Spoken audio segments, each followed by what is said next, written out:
Latana. Oi latarna. A ani cewek kena. Ot. Benar teh cewek ya.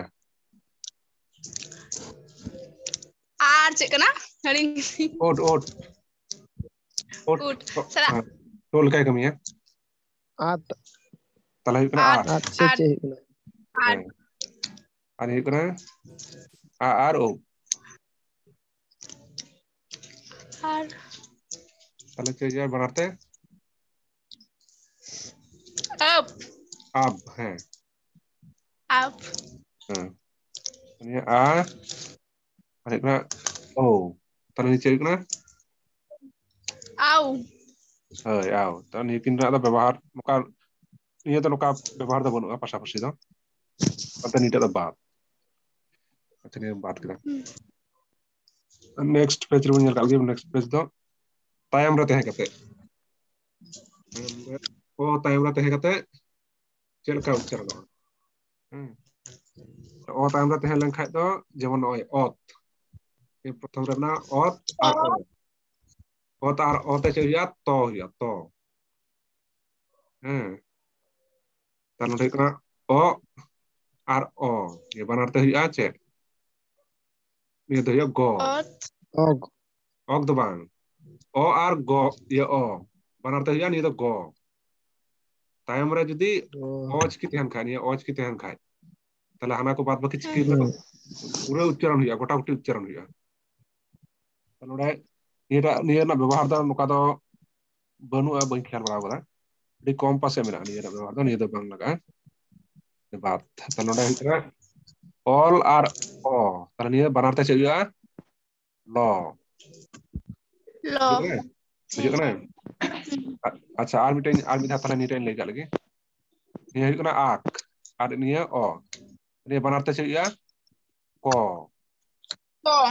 हाय और निया कना आज आर ओ निया बनाते चलिया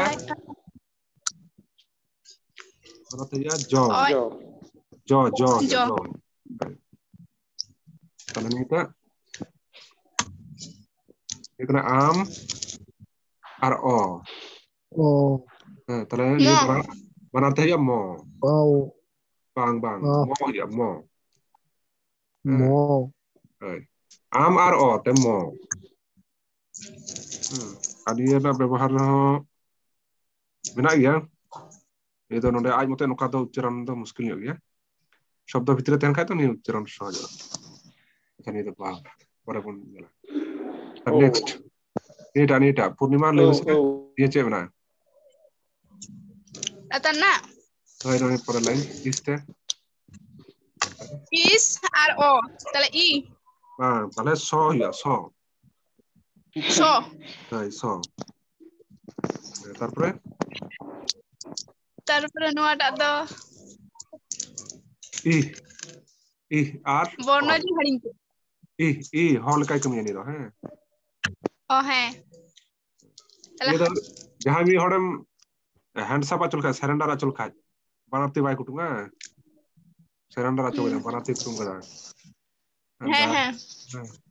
ar niya kena o tale i ar ho o banarte huia ho berarti kena ho Ho. niya kena ce nita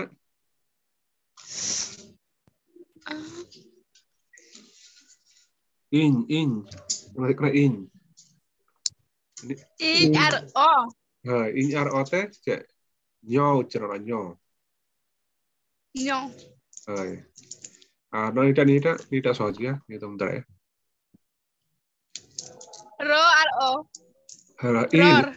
ir ar o Ir ar o. ir ar o Tale te ror. ro ya ro banarte ro Ro.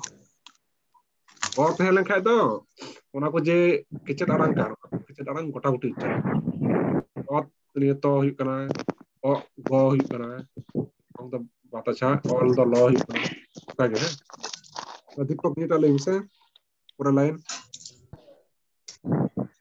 Latarna. Hi Nindo kona Och o. uch ar o. Uch o. Tahle चाहिए नहीं बनाते बनाते ही कुना बनाते ही कना चो Cho. cho cho है तारपरे कना ud o dia ut kena ar o tahle चाहिए कना बनाते do do do huyu kena तारपरे kena ur o tan gitu ro dabin ro oh Hor. Hor. ini na ব্যবহার দাও kata তেমন বনো আচ্ছা তারপরে আর পূর্ণিমা আবার নিটা লেখা লাগি f আর o Po. f আর o te po Po o. Po. ঠিক ya Ada tak ada kena. Bo. Ar o. add do kana do Add. add tala no add disar na upay thai kana no nonda boho mena he nira boho node kate duruk kana nukate ucur kate janggaw kata note he add duruk kana add ya tala ni huyu kana do apa nita n ani huyu kana oh tala banarte चाहिए बनाते n No. no ya no no ani এটা মুশকিল kana বন্ধা পরেরা আতে যখন মন তেয়ারা তখন আর সহজ ani এটা add o तो चाहिए नहीं ना पूर्णिमा अंजमदा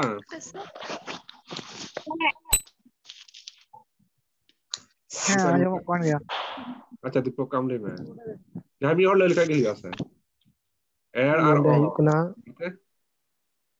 Add dabin ar ro o. মানে ঠিক বল ইয়ে হ্যাঁ ইয়া নিটা লাইন লে উনকনা আঞ্জম আবন হ্যাঁ পূর্ণিমা আঞ্জম দাম He he. নিয়া দো ইকনা যেটা লাতার রে মেনা উড ও টো তারপরে উপ ও ব ও ও ও উ ও ও নিয়ে কিন্তু মোটামুটি মানে চিকা মেন কিরা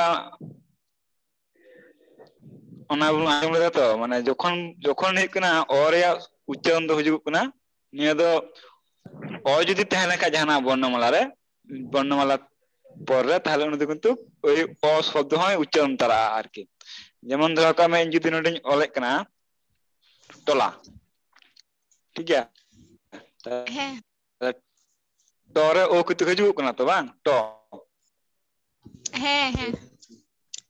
ট তারপরে না ব মানে উপ ও ব তাহলে যখন ব পরে যদি অ তাহলে লেখায় বক বক যদি অ লেখায় বক তাহলে বরে ও ব বাজুক না He he. তারপরে আক কি হয় না বক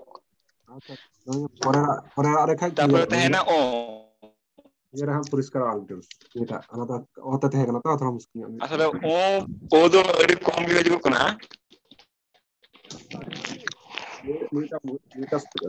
আর নিটা তো ইকরা মানে চে হলো না চটে আ বাং আ রাহা আলাংতে গায়ুর चौथा के तो ऑल बना तो मसे पूर्णिमा मसे नहीं है मस्त रीडिंग ये में पढ़ा में दीपक आ रहा सड़ी गिरे अच्छा माचे ऑल बना ना ये बन रो उच्चारण बन रो दीपक आ raha ar noi arang te gayur Gayur gayur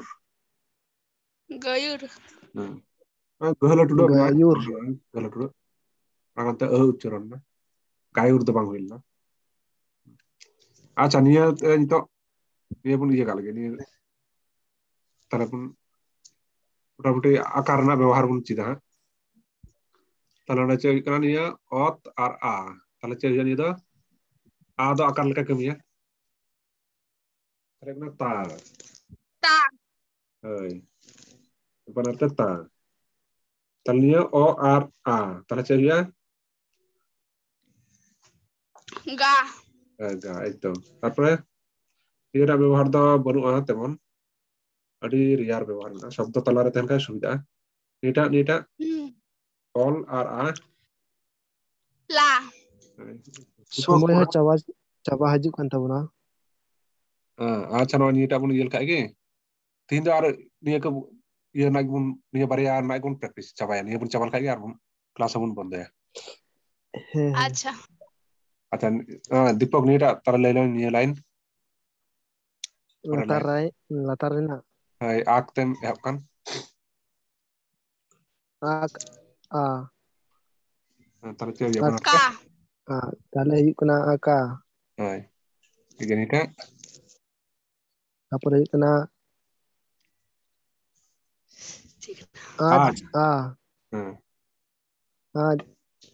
Ja ya ja. aja. Niya bodi jol kai kemia aj. Tapor hujuk kana Rakar kai kemia ada. Tapor hujuk kana am a. Tanah. Ama. Ma ya kana ma. Ma. Oh mama.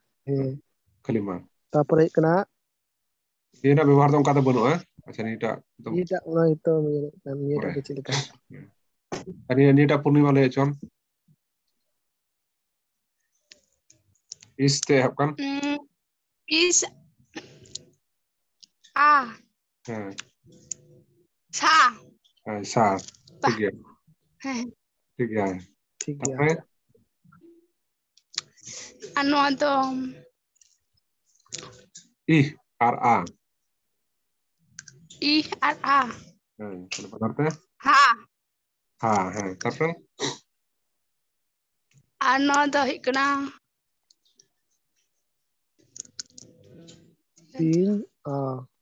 in R A. nya. Iya. Jam jokon pun orkan jam kita. Or A. Ir A. Ra. Itu ikannya. Tapi Deepak mah. Ita aku cahaya kulit apa na arho. Ita aku pakai cinyok dah. Agroh te lele kai subida. Main lay tabuna sir Nepal khon. Acha ma. Acha lay tabun ma di bagi ya. Ini tak. Latar na line hai. Ini tak lain. Ujte kan. Uj ar a jodaw len khai cha. Ud ar a jodaw len khan da. Ud ar a jodaw len khai na.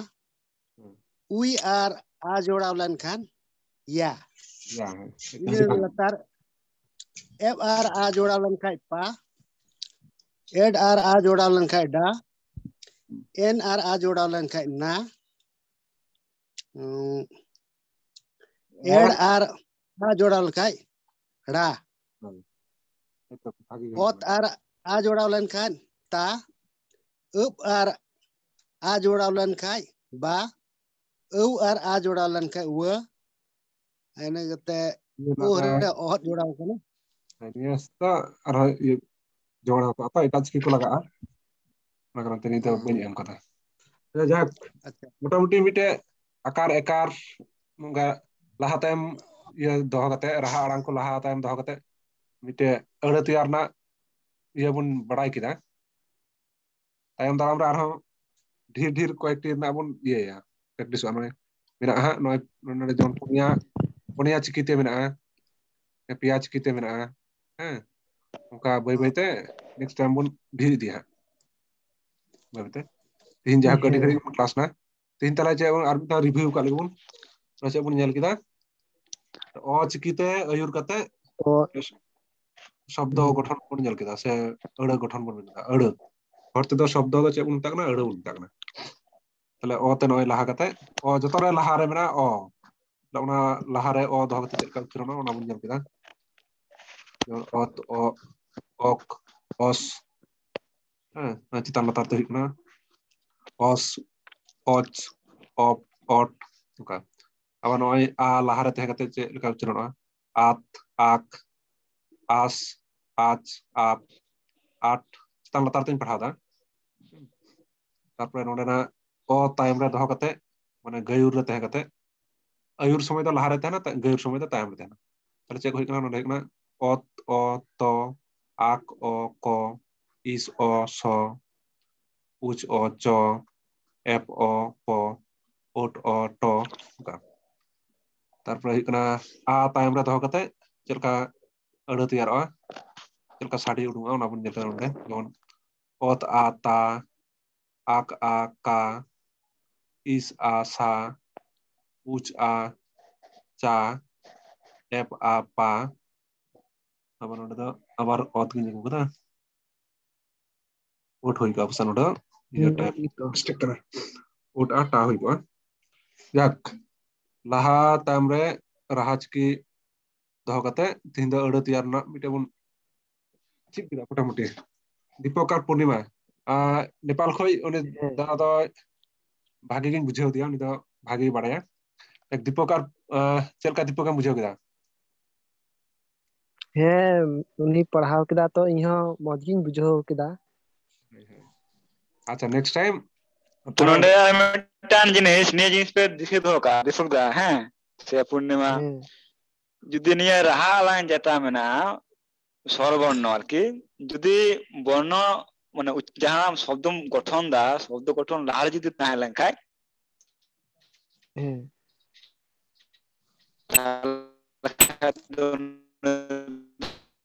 आई मतगे उच्चारण करना शब्द time रे जखन नेया जखन माने और नोकान जुदी आ ताहे लेनखाय आकार আর হিসি খায় তো যদি ই খায় তো হিসি করে উচ্চারণ করা হ্যাঁ মানে ওরকম যদি শব্দ পরে যদি তাহে না খায় শব্দ পরে যাহা শব্দ গঠন না বর্ণ পরে তাহে না খায় তাহলে উনি তো মানে একার হিসেবে ব্যবহার হয় আকার ওকার হিসেবে আর যদি লাহারে তাহে না খায় তো আই গে হ্যাঁ আর যদি লাহারে তাহে না খায় তাহলে খায় তো আই মতো গে উচ্চারণ করা যেমন ধরা কামে আমি যদি আমিরে যদি আম এম লেখা থাকে কিন্তু আগে উচ্চারণ না ঠিক আছে আর যদি মোর যদি আম এম লেখায় তাহলে খায় তো আকারে যুগ কোনা মা ওইরকম আছে তাহলে আশা করে মানে আসক কোনা তিহিং রিয়া যেটা ক্লাস হইনা নিয়ত মোটামুটি বুঝে লেখা হইনা তো বা ini mamai chapau ha lip nai background itu तो नोंडे आर बांग बुझल के जाना मेना के दीपक दा किन बार हर मा बखन रे कना तो जाय बाहु बांग बुझल दा नोंका जाना मेना के नोंडे बेंद से दा बांग बुझल लेकान दो बनुआ बुझो किदन जा जाबोन पढ़ान तिहिं दो बुझो का गया जतो iya pada tinya kelas do raun muceta sece albitus है तीन दो मुचत कर लगे सर नसे इ रोड किया है अच्छा अच्छा तो नो तीन दिन खोय पे हब का ताबुना इमा बइन बडाय कान था ना पूर्णिमा मयरन के फ्रेंड बनाव कते तो तीन नो चिकल कते नेल केदा लिंक कोल का थे नो रें ओपन के खा नो जोड़ाव नई ठीक गया नो एवरीडे से ओकल का से सप्ताह से ओकल का पे नो पे प्रोग्राम दा kana oka kote free kana le to joto hor ona message chirki galmara hoy kana messenger group ki je oka kote okta bon em dare joto hor ona hisab kate iya kana ar dhir kaite to noy shukrobar din gi friday nyum se gi 3 din gi jasti do target tan kana saptah re ar eta din jodi dare kan khai to eta din mun koraw da अच्छा ठीक है ओका कोते पे कोरावा the in link खोलोइन पे इन जोड़ा ताबुना अच्छा हाय हाय तेहन का आईडी भागी या जतो हर तुम सीधा सीधा बुन सीधा ओइसे दोलिन चीट का गया मोटा मोटी दा अद एन हो बोले ओका करे हेडिंग बडाव कान ओना को रिपीटवा हाय हाय अच्छा ठीक है मा ठीक मा जोहारी जोहार gi जतो हर तले नोडे के तले मुचत दा albitus अच्छा ने ये गंके का ना सेन ना बाजान गंके ये जहां जुदी आरो को सेलेदो को मेने कना हैं तले अवश्य सेलेद को आर के नोरे तले खाय आरो सेना तबना उन्हें गे मोच हुआ आर तिहिन लगा हैं आरो न्यापाम हुआ ᱟᱪᱪᱷᱟ ᱦᱳᱭ ᱡᱚᱦᱟᱨ ᱱᱚᱰᱮ ᱜᱮ ᱛᱟᱦᱞᱮ ᱦᱳᱭ ᱢᱩᱪᱟᱹᱫ ᱫᱟ ᱛᱤᱦᱤᱧᱟᱜ ᱠᱞᱟᱥ ᱫᱚ ᱟᱵᱟᱨ ᱛᱟᱭᱚᱢ ᱫᱟᱨᱟᱢ ᱠᱞᱟᱥ ᱡᱚᱛᱚ ᱦᱚᱲ ᱢᱮᱥᱮᱧᱡᱟᱨ ᱜᱮᱵᱚᱱ ᱵᱟᱲᱟᱭᱟ ᱦᱟᱸᱜ ᱜᱟᱞᱢᱟᱨᱟᱣ ᱠᱟᱛᱮ ᱜᱚᱴᱟᱭᱟᱵᱚᱱ ᱚᱠᱟ ᱦᱳᱭ ᱫᱤᱱ ᱵᱚᱱ ᱠᱞᱟᱥᱚᱜᱼᱟ ᱡᱚᱛᱚ ᱜᱮ ᱡᱚᱦᱟᱨ ᱦᱮᱸ ᱢᱟ ᱦᱮᱸ ᱦᱳᱭ ᱡᱚᱦᱟᱨ ᱡᱚᱦᱟᱨ